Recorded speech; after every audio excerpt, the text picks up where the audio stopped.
Днес наш гост в студиото е легендарната българска актриса Стоянка Мутафова. Добре дошли в Чикаго. Добре заварили. Благодаря. Вие сте постигнали световен рекорд в театъра, който едва ли ще бъде достигнат скоро време.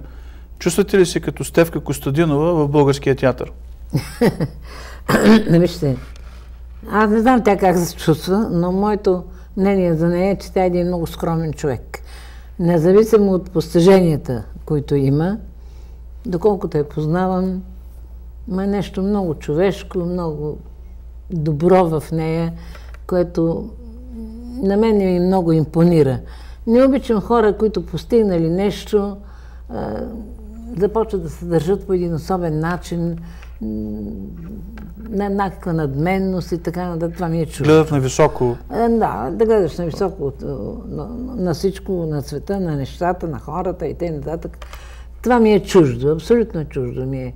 За мен винаги аз съм мечтала да постигам работата си. Една роля съм подхванала, да я постигна колкото може най-добре от всякъде, да я огледам от всякъде. Това за мен е най-важно. Какво съм постигнала в ролята, а не какво ще кажат хората. Тоест, те ще кажат хората, което е хубаво да кажем, нали? Но не това най-много ме интересува. Защото има хора пък и не разбират. Значи, ако трябва да направим паралел, общите неща между вас и Стефка са, че тя е професионалист като вас и тя е скромна като вас, макар че постигнала добри резултати. Да. И двете поставяте високо летвата и я прескачате. Държи ме още. Коя част от вашия живот ви харесва повече? Преди или след 89-та година? Какво да ви кажа? Разбира се, че след 89-та година. Е по-добре. Да, категорично. Макар че не е напълно както трябва, според мен. Има неща, които още трябва да се постигат. Търсим още, гледам така. Тоест, все още сме в преходен период и не сме достигнали това, което трябва да се стигне. Не, абсолютно не. Има още да се гони. Ако говорим за театъра, за културния живот в България, кой период е по-добър? Преди 89 или след 89? За развитието на българския театър. Като че ли преди 89-та година. Да. Все още беше останало от това минало в България, когато ние имахме много голям театър. Много имахме артисти като Кръстю Сарафов, като Иван Димов, като Петко Атанасов, като... Лично да ги изборявам, това бяха колоси. Да. Сега някакси стана театъра като че ли много. Ние сме малка държава. Малка държава не може да е толкова много добри артисти.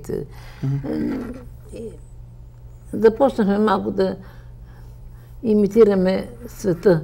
Примерно да кажем, вие имате толкова голям град е Чикаго и все още вие нямате държавно театрално училище, нямате висше. Висша театрална школа ние имаме. Имаме и тя беше много добра. Аз най-напред съм завършила театралната академия и след това, но същевременно карах и университета. Класическа филология съм завършила, защото моят баща не искаше да чуе да стана артистка. Защото може би не е достатъчно... Познаваше театъра много добре. Не, той е бил драматург в Народния театър, известен в това отношение. И понеже много добре познава нравите в театъра, при нас е много мъчно да стигнеш до някъде, до по-горе и по-горе, защото се гони слава. Освен да постигнеш в изкуството, колкото силите стигат, не може. Ако ви каже артист, че така просто играе, само за самата игра, не е верно. Артистът гони и слава. Това е едновременно, вървате. Но и той и писател, и за него е същото. Всеки, който се занимава така с изкуство, с литературата, гони нещо. Върхове.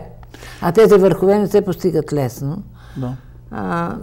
Но голям театър имахме преди 9 и малко след 9. Полека започва вече да избледнява всичко. Не знам защо така. Сега напоследък обаче гледам, че се засилват нещата и се... Има една нова вълна.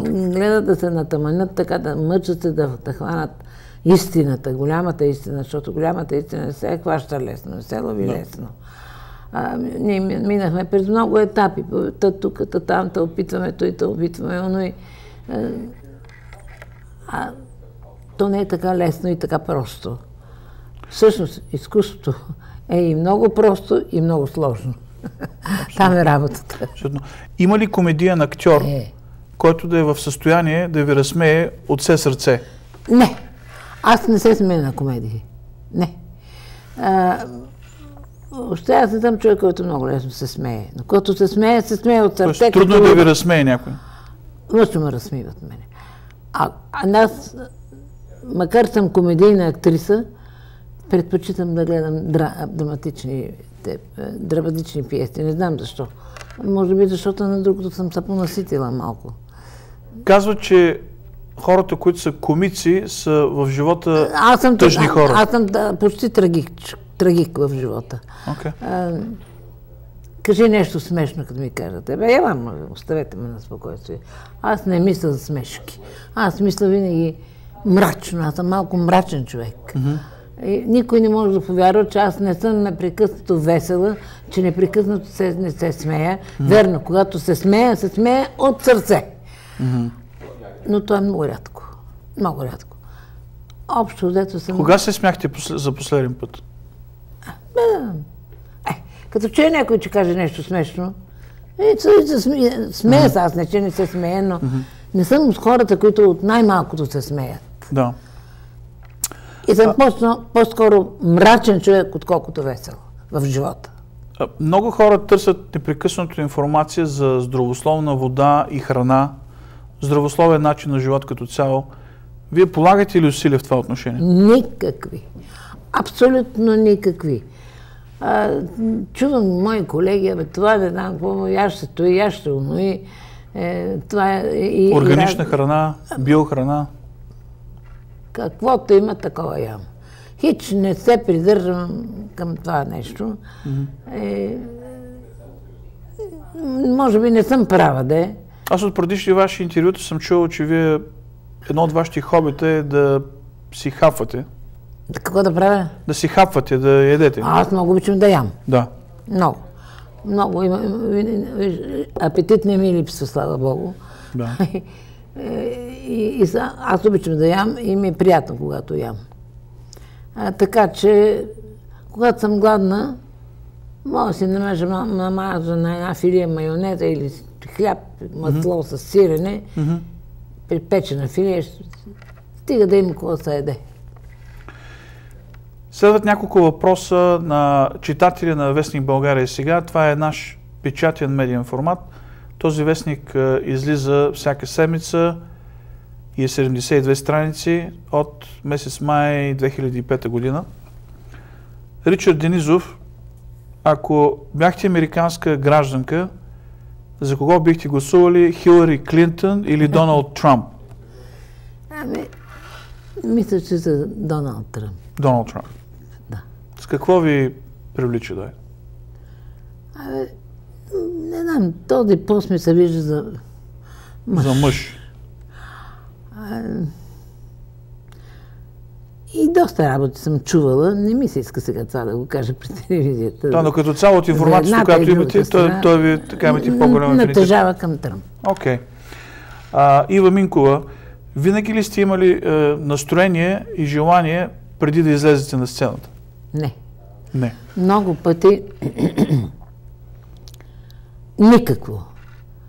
Но той веднага изкача, щом направя първата крачка на сцената. Когато съм на сцената, Тогава забравям абсолютно всичко. Всичко, каквото ми се е случило. Майка ми почина и тя беше казала така: не искам никой... Тя възрастна почина на 97 години беше. Искам да бъдете на гроба ми само ти и моята дъщеря, и внучката. Друг никой. И аз изпълних това желание. Погребахме си, а имах представление, играехме Големанов. Калоянчев беше много голям приятел с майка ми, много се погаждаха двамата и понеже майка ми свиреше много хубаво на пиано, а пък той пееше стари шлагери и двамата си правеха концерти много често. Той като звънне вкъщи, Балка, тук е. Балка, айде, давай. Танголита, Одона Клара, не знам какво, той даже малко и се подига. Смееше. Майка ми малко, лъто го казваше малко така. Беше знаеше много френски. Да. Беше завършил в Париж. И така в говор малко едно л имаше.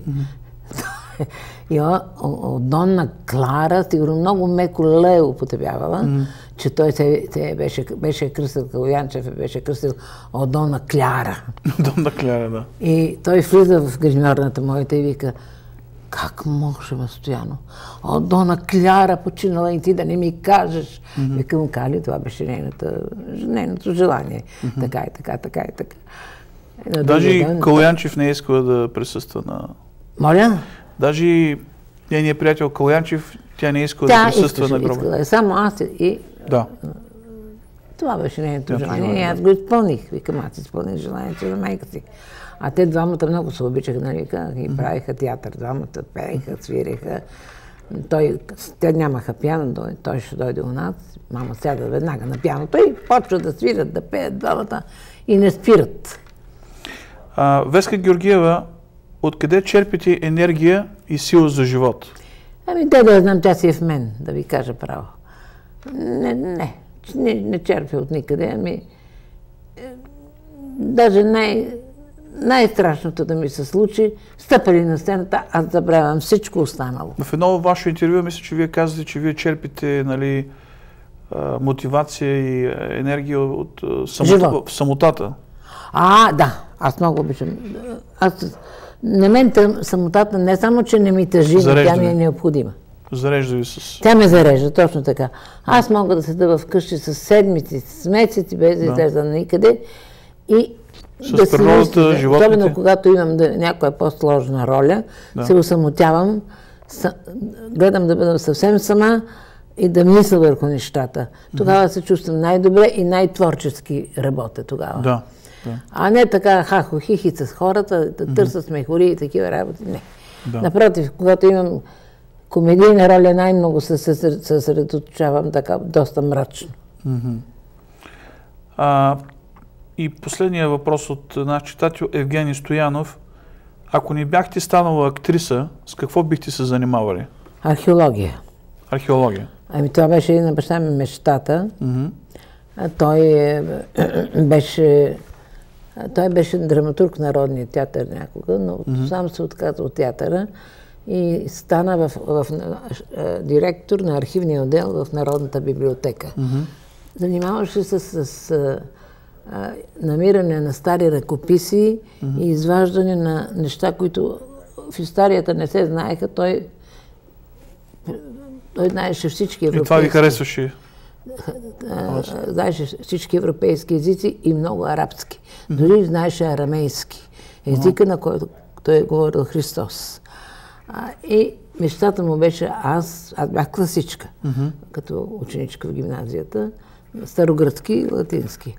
Майка ми беше пък завършила в първа история.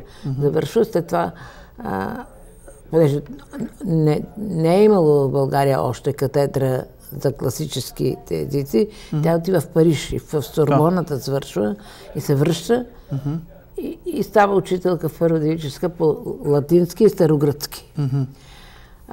На баща ми мечтата беше, а той беше завършил в Флоренция. И той викаше, аз много му се отдаваха езиците. По пътя, вика, още във влака от София до Флоренция, аз научих италиански.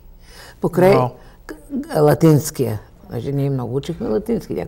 След 9-ти го изхвърлиха латинския. Да. Нямаше паралелки класически. Да. Ние бяхме последната класическа паралелка.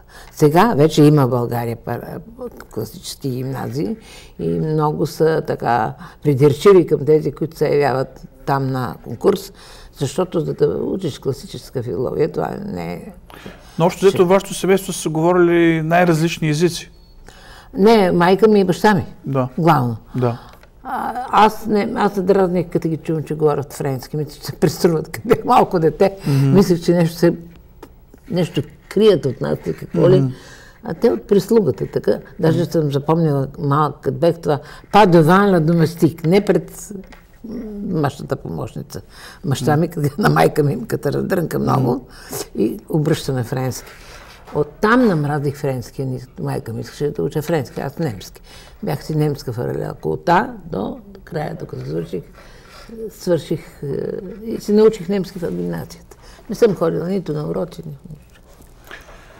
Какъв ще е ефекта върху българите според вас след стихийните бедствия в САЩ и Канада по време на вашето турне?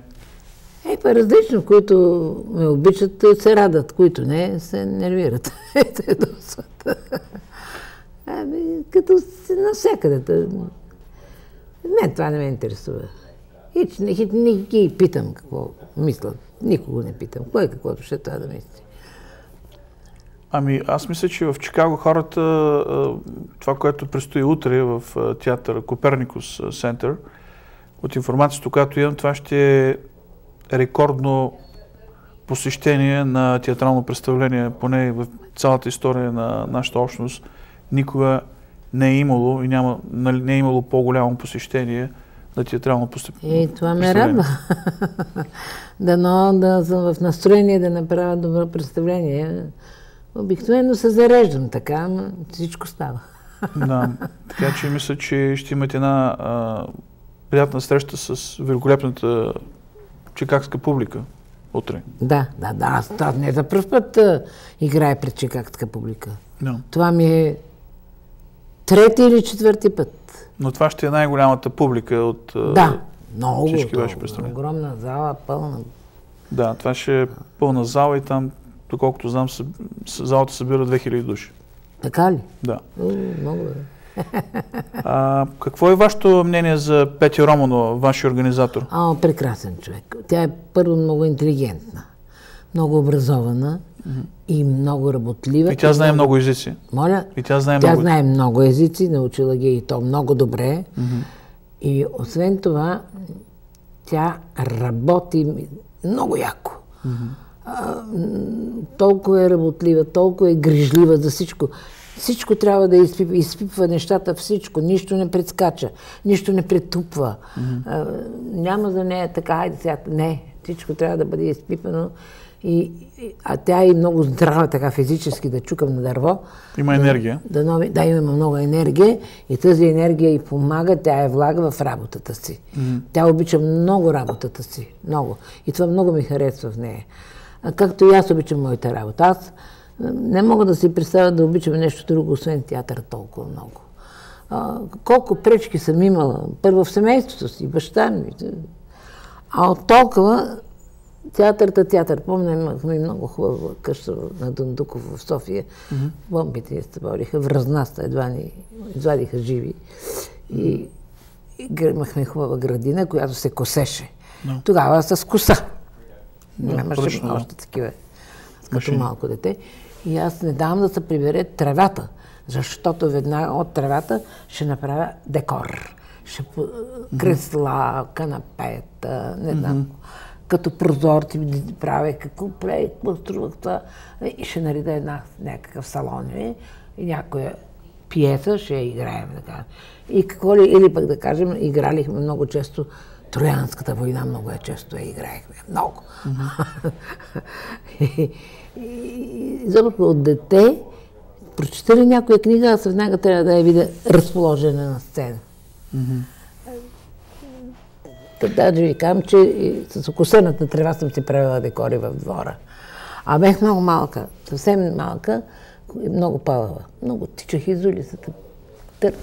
как не смачка трамвая, не знам. Той ти си минаваше покрай нас. И както аз играе една жена, минава и ме хвана. Дигна ме и рече, това ще стане артистка. Аз си исках да стана от малко дете артистка. Викам, я пък дано да я познава. Много интересно, нито ме познаваше и ще замина тази жена. Коя е тази жена, не знам. Циганка, доколко си спомням. Не, една много добре облечена госпожица ли беше, хубава, елегантна дама. Това каже, ще стане артистка. И ме пусна. Та първи човек, който познае тя, аз не знам коя е. Но вие чувствате ли си като щастлив човек, който е тръгнал по пътя, по който е трябвало да върви? Вижте какво. Ние артистите не се чувстваме никога много щастливи. Лично аз никога не съм доволна от това, което съм постигнала. Така съм устроена. И второ, при нас има голяма борба. Баща ми от това искаше да ме отмахна. Предпази, от тази борба. Вика, ще видиш колко е страшно. Защото аз преди това мислех, че най-хубавото нещо е да си на сцената и да играеш и че нищо друго не те заплашва. После разбрах какво значи да си артист. Има и други неща, които са знаете ли колко талантливи хора са пропадали? От характера си или от липса на късмет. То е една такава професия, много така на ръба. Или. Баща ми не вярваше за мен, защото аз винаги съм била много крехка, чувствителна от най-малкото нещо. Например, като видях нещастен човек, аз усещах кой е нещастен и с дни съм плакала за някои хора, без те да знаят. Само като мини покрай някой човек, аз усещам по очите му, че този човек нещо страда. И съм ревала със сълзи като малко дете. И тези неща, те се принасят и на сцената за чувствителност. А пък не може да не си чувствителен, да си артист. Дори и комедиен. Но аз съм играла и трагични роли, не само комедийни, но те не ме привличат. Защото за мен комедията е върха на изкуството.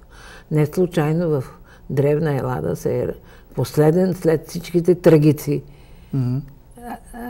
Есхил, Еврипид, Софокъл и така нататък, идва Аристофан. Този голям трагик, такъв комедиен сатирик. Комедия и сатира заедно. Това е най-мъчното изкуство. Най-мъчното и така че аз съм се хванала с най-мъчното.